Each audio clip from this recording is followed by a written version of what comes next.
E hoje também é o Dia Internacional da Educação. Como já disse o patrono da educação brasileira, Paulo Freire, educação não transforma o mundo. Educação muda as pessoas. Pessoas transformam o mundo.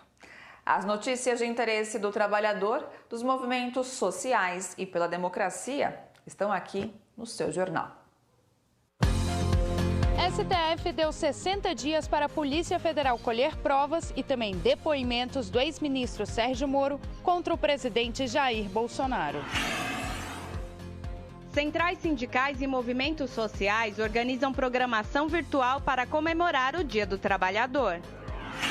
Desistência da compra da Embraer pela Boeing é uma boa notícia, afirmam trabalhadores e especialistas. Vereadores de Porto Alegre aprovam um projeto que amplia a retomada parcial de atividades econômicas, entre elas borracharias e revendas de carro.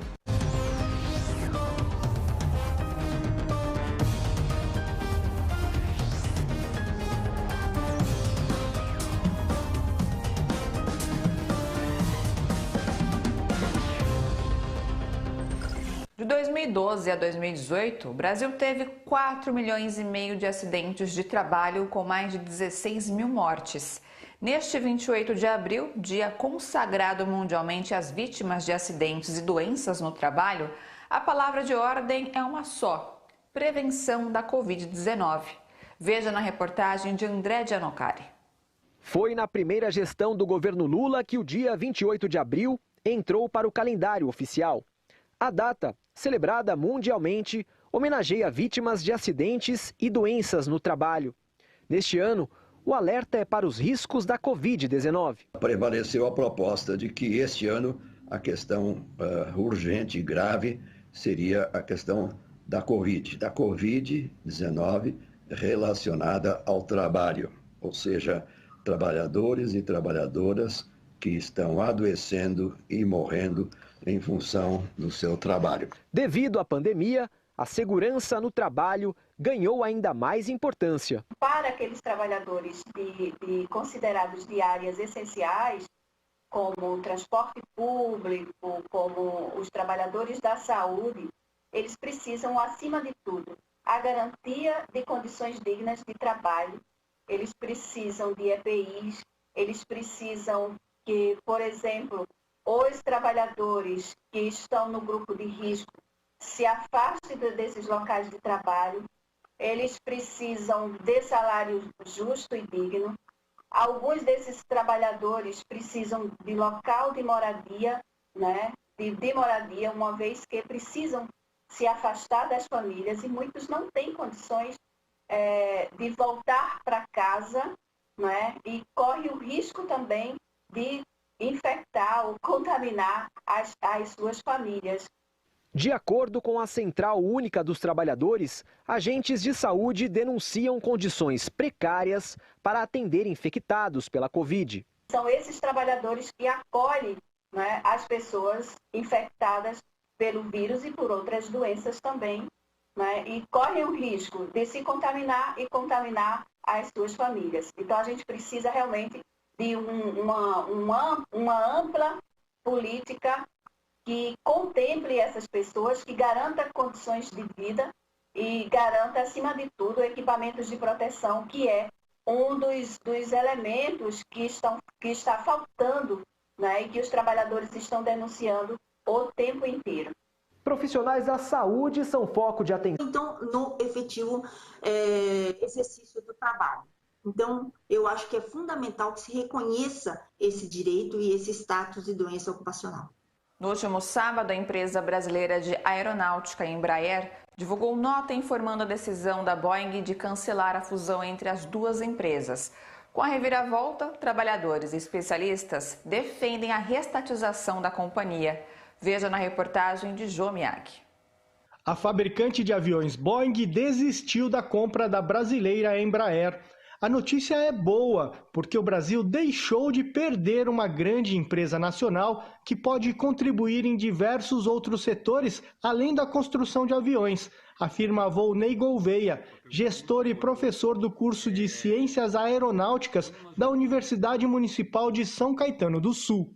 Quando nós pensamos em Embraer, nós não podemos pensar a Embraer apenas como uma fabricante de aeronaves, mas pensar a Embraer como uma fabricante de tecnologias. Se nós estamos falando de uma companhia que consegue produzir aeronaves, né, no nível de eficiência que a Embraer produz, ela pode servir de referência e ela funciona como uma Embrapa, né, uma Embrapa da indústria aeronáutica, né, que permite a elaboração de uma série de processos de tecnologias que podem ser incorporados por outros setores da economia. Os metalúrgicos de São José dos Campos, no interior de São Paulo, comemoram a desistência. Os trabalhadores afirmam que são poucos os países que têm tecnologia para fazer aviões, e o Brasil não pode abrir mão desse conhecimento. O Heller Gonçalves, presidente do sindicato, afirma que a luta agora é pela reestatização da Embraer. Se a Embraer disser que não tem condições de manter o negócio, nós achamos que o governo federal ele tem que reestatizar a empresa. E nós vamos fazer uma forte campanha. O nosso sindicato vai lançar uma campanha nacional pela reestatização da Embraer. Atualmente, a Embraer emprega 16 mil trabalhadores e fabrica entre 90 e 110 aeronaves por ano.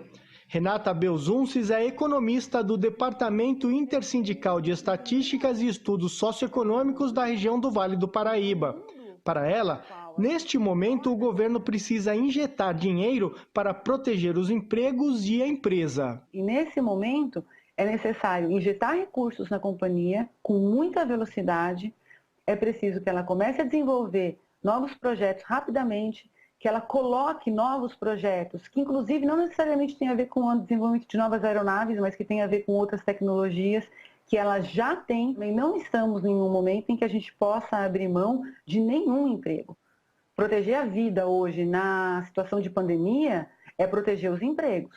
Então nós não podemos correr o risco de ficar sem Embraer e de perder empregos. E para que isso ocorra, é necessário que sejam feitos investimentos rápidos, diretamente. A pandemia do novo coronavírus mostrou ao mundo que é importante ter polos avançados em engenharia, tecnologia e ciência que possam agir rapidamente. A Embraer está nesse contexto. Mais do que você eventualmente discutir a estatização da companhia, a gente poderia discutir, por exemplo, um projeto muito maior de política industrial e de geração de emprego e renda e de reindustrialização do Brasil, dentro da qual a Embraer vai fazer parte e vai assumir um papel fundamental. A Embraer, além da fabricação de avião, ela tem total condição de produzir, por exemplo, um carro elétrico.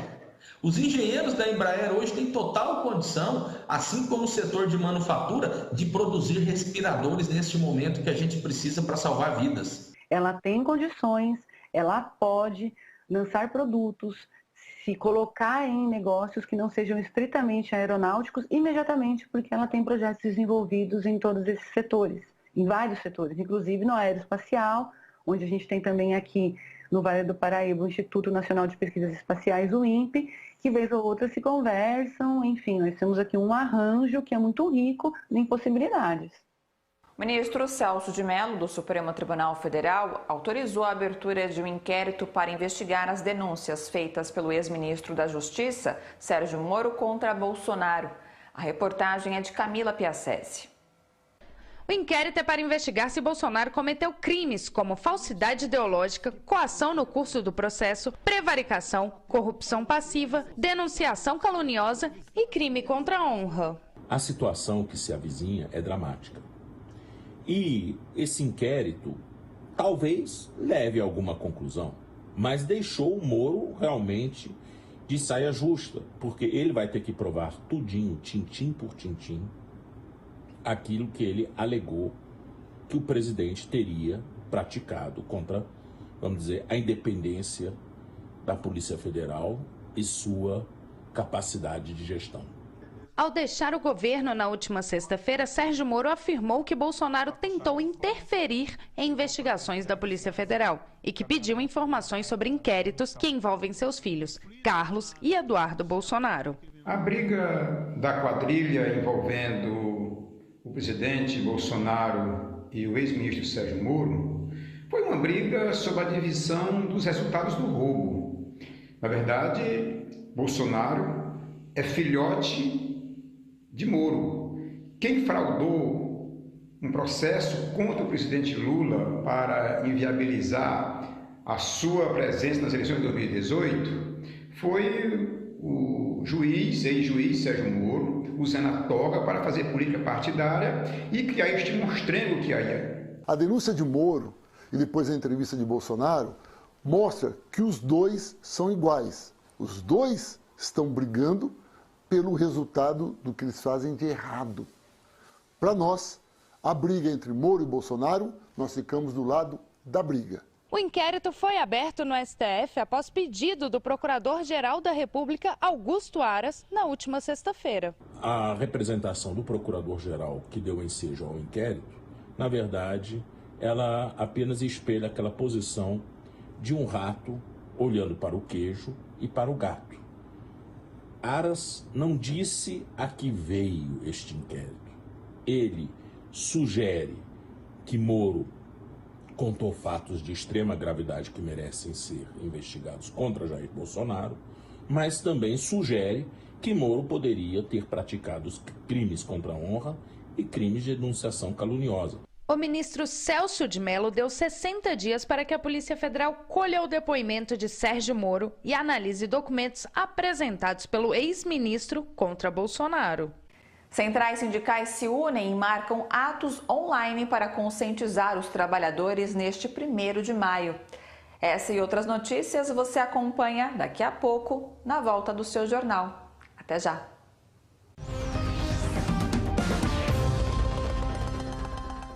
Até a tia Maria ouviu e ligou pra dona Valda. Sintoniza no dial a Rádio Brasil Atual. Lá tem jornalismo de verdade e tem música de primeira, 100% brasileira, sem preconceito e sem jabá. É a Rádio Popular de um povo sem medo de viver e de cantar. Avisa a todos, dá um salve, manda um zap. Essa rádio é nossa voz, Brasil Atual 98.9.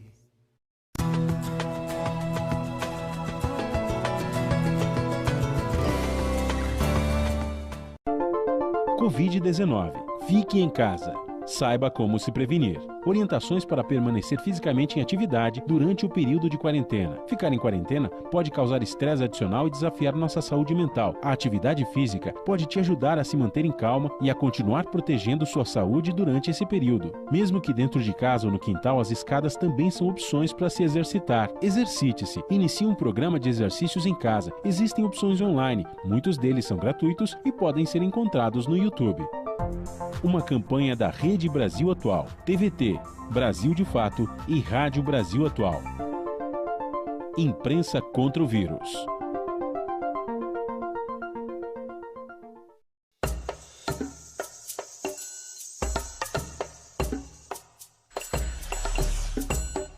Todo sábado você acompanha aqui na TVT o showlivre.com. São shows exclusivos com artistas dos mais variados gêneros musicais, escolhidos especialmente para você. Showlivre.com, todo sábado aqui na TVT. Pública, digital e de graça.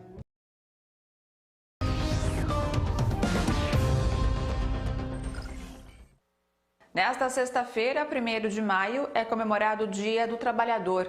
E devido à pandemia do novo coronavírus, pela primeira vez na história, os tradicionais atos que marcam a data serão realizados por meio de transmissões online. A reportagem é de Daiane Ponte. Há décadas, todo 1º de maio é assim no Brasil. Centrais unidas jamais será vencida. Centrais unidas jamais será vencida. Mas neste ano, em que os trabalhadores, principalmente de serviços essenciais, têm mostrado sua força contra o novo coronavírus, será diferente. As principais centrais sindicais do país se organizam para realizar atos virtuais, evitando aglomerações e protegendo a saúde da população. O 1º de maio ele acontece num quadro de muita atipicidade, né? Nós vivemos um estágio muito complexo na vida política nacional e todos nós temos comum acordo, né? Nós estamos diante de uma profunda crise sanitária, econômica, social e política, né? A gravidade desse problema da pandemia coloca o país num estado de calamidade. Desse modo, as centrais sindicais buscaram, de forma singular, ocupar esse espaço virtual. Sob o lema Saúde, Emprego, Renda, um novo mundo é possível com solidariedade, diversos encontros online vão debater temas de interesse dos trabalhadores, além de reforçar a campanha Fique em Casa.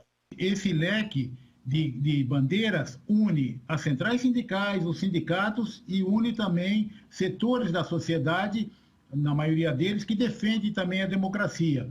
Então nós vamos fazer blocos de debates. Sindicalistas vão falar das suas pautas, das pautas dos trabalhadores, não só das reivindicações dos locais de trabalho, mas das reivindicações sociais, porque a pandemia também demonstrou o quão prejudicial é o tratamento na área de saneamento básico, na área da saúde no nosso país. E bloco democrático, onde personalidades da sociedade, dos partidos políticos, também estarão fazendo a sua fala, fazendo a sua argumentação em defesa da democracia e no trabalho unitário com os trabalhadores para um Brasil mais justo, para um Brasil mais democrático. O Estado Nacional, ele terminou por se comportar como um banco público para atender os serviços da classe dominante, da banca rentista, do capital especulativo e dos grandes empresários. Então a gente precisa desconstruir isso, né? E para desconstruir isso nós precisamos criar uma grande frente, uma frente ampla capaz, né, de promover uma viragem política. Os atos do Dia do Trabalhador serão transmitidos nos sites e nas redes sociais das centrais sindicais a partir das 10 da manhã de sexta-feira. A expectativa é que milhares de pessoas acompanhem as transmissões. A CTB tem um portal www.ctb.org.br. Então nós estaremos disponibilizando o nosso portal, né, as redes sociais, Instagram, Facebook, o nosso canal no YouTube.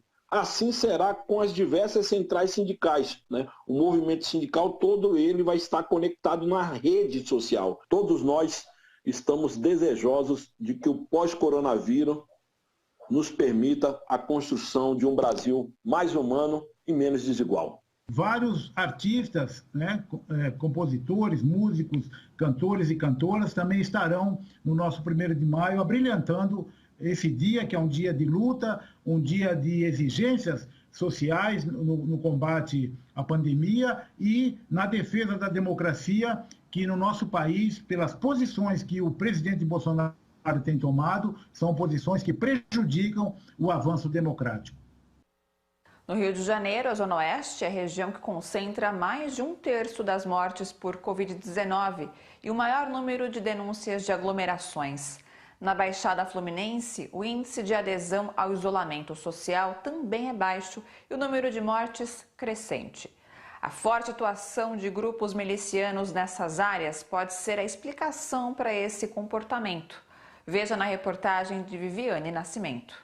Denúncias de aglomerações, comércios abertos, a Zona Oeste do Rio e a Baixada Fluminense acumulam mortos e contaminados, mas não podem cumprir isolamento por ordem das milícias. Eu tenho percebido que isso está se movimentando. Isso começou, por incrível que pareça, acentuar logo após o anterior ministro da Saúde, o Luiz Henrique Mandetta, ter falado que iria dialogar com milícias e com tráfico para poder acessar a população. Apesar da dificuldade de apuração das denúncias, um levantamento da Iniciativa pelo Direito à Memória e Justiça Racial relaciona o aumento dos casos na Baixada Fluminense à pressão das milícias para o funcionamento do comércio. O caso de Duque de Caxias é o caso mais insignificativo, é o caso onde você tem maior expansão da doença, você tem um controle da milícia sobre sobre as consultas e os exames em hospitais públicos. Lá não houve, por parte do poder público, da prefeitura, um maior controle sobre a circulação. Eu tenho parentes lá, eu conheço, tenho amigos em Caxias. As informações são de que o mercado todo, o comércio, a estrutura, tirando os shoppings, parece, esses pararam, mas a estrutura de ruas, de funcionamento, isso não foi suspenso. As igrejas também muito resistentes, igrejas principalmente evangélicas, muito resistentes ao fechamento. O próprio prefeito deu declaração de que não iria fechar as igrejas. As ordens dos grupos milicianos contrastam com as determinações das comunidades dominadas pelo tráfico. Em diversas favelas, a ordem para isolamento e toque de recolher partiu de traficantes em tom de ameaça. Para o professor José Cláudio, a diferença de origem e das atividades econômicas exercidas por cada organização criminosa explicaria o comportamento distinto. O traficante é morador daquela área. Se vier alguma informação na mídia de que na favela tal se disseminou o coronavírus e as pessoas estão morrendo, o negócio dele vai para o saco, ele não consegue. Então ele tem um senso muito maior de pertencimento àquela lógica ali e ele quer preservar aquele espaço, aquelas pessoas, para preservar o seu negócio e preservar a si mesmo. A milícia não. A milícia não tem esse vínculo. O miliciano, ele está de passagem, ele faz parte de uma estrutura mais ampla, de controle territorial, ele tem os seus homens armados, ele opera naquela região, mas ele não convive, ele não é obrigado a ficar confinado ali. Eles têm um leque de negócios com uma ampliação e todos esses negócios vinculados ao mercado real, ao funcionamento do comércio. Eles têm monopólio de áreas inteiras nessas áreas. Então, se isso para eles, a lucratividade, o ganho deles começa a ser afetado. Devido às relações com o poder institucional, a pandemia pode trazer para os milicianos novas formas de negócio. É um cenário de ganhos reais. A estrutura da saúde, de certa forma, vai ser cada vez mais demandada e eles podem começar a ganhar mais com isso, sim. Cobrar taxa para dar acesso à população à estrutura da saúde. Eu não sei os valores, nesse caso eu não sei os valores. Há um jogo também político nisso, então quem é que vai ser atendido?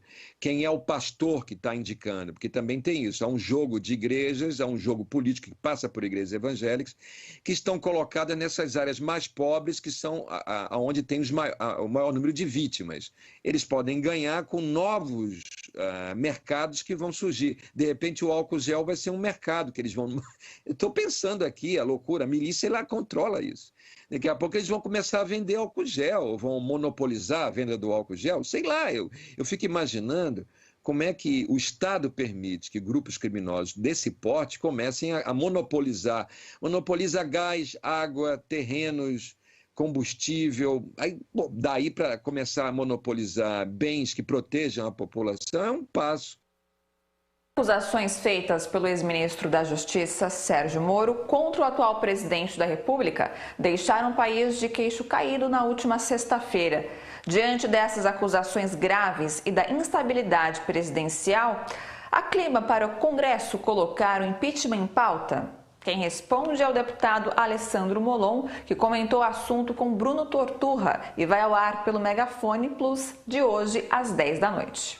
Para nós, já crimes de responsabilidade suficientemente comprovados, na nossa opinião, já aprova, mas pelo menos há fortes indícios que ele cometeu os crimes de responsabilidade, isso é suficiente para se pedir o impeachment. Não quer dizer que o impeachment vá tramitar agora e, por isso, o PSB também, através do deputado Aliel Machado, que é um deputado nosso, do Paraná, ingressou com um pedido de CPI na Câmara dos Deputados, que, se instalada, pode também produzir provas, inclusive contra o presidente da República. E a CPI é pedida sobre as razões que levaram o presidente a demitir o ministro da Justiça. Portanto, se essa CPI avança, ela também pode servir para juntar provas, para levantar elementos que podem acabar parando num processo de impeachment mais à frente. Confira agora como fica a previsão do tempo em São Paulo e em outras cidades. Céu claro com poucas nuvens durante esta quarta-feira em São Paulo. Não chove. Máxima de 24 graus e mínima de 18. Umidade relativa do ar em média de 60%. Índice ultravioleta alto. Sol forte, temperatura elevada também no Rio de Janeiro, sem chuvas. Máxima de 27 e mínima de 19 graus.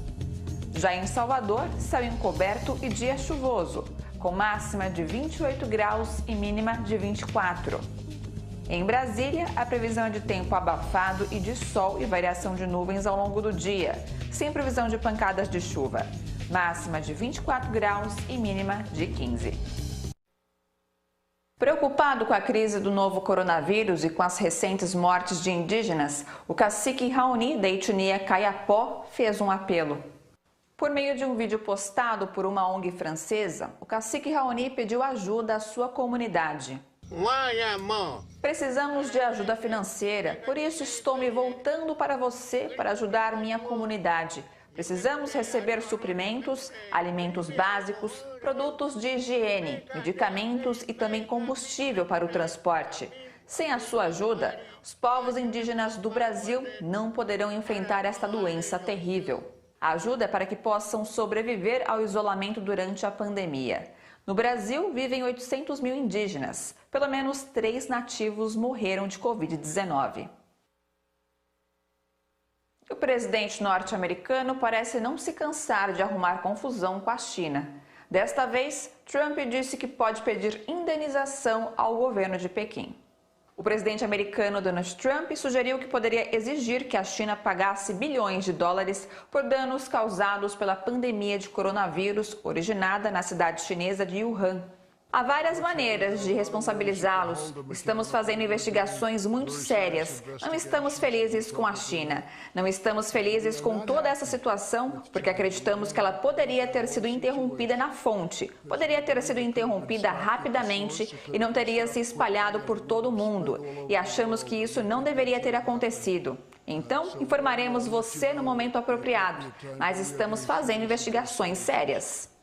Durante uma reunião com jornalistas, Trump foi informado sobre um editorial recente em um jornal alemão exigindo que a China pagasse 165 bilhões de dólares pelos danos causados pelo coronavírus à economia. Questionado se os Estados Unidos estão pensando em fazer algo semelhante, o presidente disse que é capaz de fazer algo muito mais fácil do que isso. Os Estados Unidos registraram 1.303 novas mortes por coronavírus nas últimas 24 horas, segundo dados divulgados na noite desta segunda-feira pela Universidade Johns Hopkins. O número de casos no país se aproxima de 1 milhão. A reação do governo chinês foi imediata após o anúncio de que Trump fala que Pequim poderia ter impedido o problema na fonte e que poderia requerer indenização. A resposta veio pelo Ministério das Relações Exteriores. A China respondeu de maneira dura aos comentários de políticos americanos, entre eles o presidente Donald Trump, sobre a gestão da epidemia do novo coronavírus. Políticos americanos têm ignorado repetidamente a verdade e contado mentiras descaradas. Eles têm apenas um objetivo: fugir da responsabilidade pela pobre prevenção da epidemia e medidas de controle, além de dividir a atenção pública. Mas os fatos falam mais alto que palavras e a justiça habita o coração dos homens. A trama deles não tem como ter sucesso. Em meio à pandemia da Covid-19, milicianos tocam o terror e avisam: a ordem é manter o comércio aberto. Daqui a pouco você acompanha essa história do poder paralelo no Rio de Janeiro.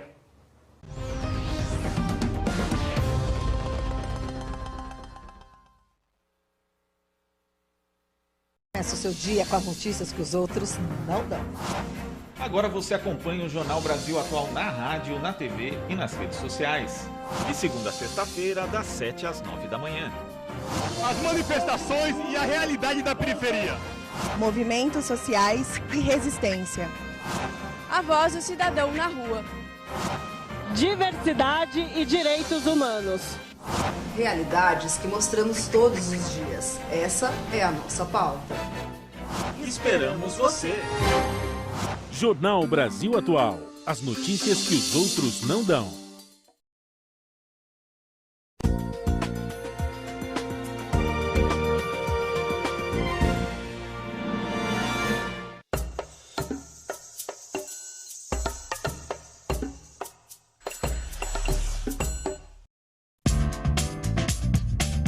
Nos próximos dias, o Bom para Todos traz informações e análises sobre o avanço da pandemia de coronavírus no Brasil e no mundo. Todos os dias, às 3 horas da tarde, ao vivo,